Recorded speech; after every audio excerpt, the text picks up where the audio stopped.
ఒక పులి, ఒక సింహం, ఒక పవర్ స్టార్ పవన్ కళ్యాణ్ అలా కనిపిస్తున్నారు నాకు.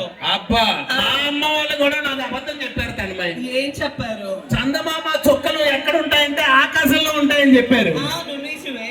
ఇన్ని చుక్కలు, ఇన్ని చందమామలు ఇక్కడ ఇంత మంది ఉండగా నాకు మాత్రం ఎందుకు చెప్తా? బిస్కెట్లు మాకు వస్తాయి ఏంటో. మా అమ్మమ్మ కూడా ఒక అబద్ధం చెప్పింది. ఏం చెప్పింది? చందమామలోనే చుక్కు ఉంటది అని చెప్పింది. ఆ చుక్క నీ పక్కనే ఉందని చెప్పింది. So thank you so much. Okay, ఎలాగో పవర్ స్టార్ గారి టాపిక్ వచ్చింది కాబట్టి పవర్ స్టార్ గారు ఫ్యాన్స్ ఉన్నారా? సరే, నువ్వు పాట అది చూపించింది, నీ పాట నువ్వు పాడు. పవర్ స్టార్ గారి వాయిస్ ఒకటి మనం వేసేద్దాం, ఓకేనా?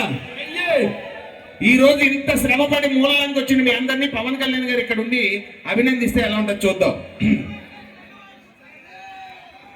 అసలే చీకటి, ఇల్లేమో దూరం, దారంతా గతుకులు, చేతిలో దీపం లేదు, కోడి గుండెలో ధైర్యం ఉంది, ధైర్యం ఉంది. నేను ఎప్పుడు ఒకటే చెప్తుంటాను, మన మూలలంకలో అమ్మవారు నిజంగా చెప్తున్నాను చాలా శక్తివంతమైన అమ్మవారు. ఎందుకంటే ఒక నమ్మకం మన వాళ్ళకి ఊరికనే రాదు. ఇంతమంది భక్తులు వస్తున్నారంటే ఆవిడ ఎంత శక్తివంతురాలు మనకు అర్థమవుతుంది.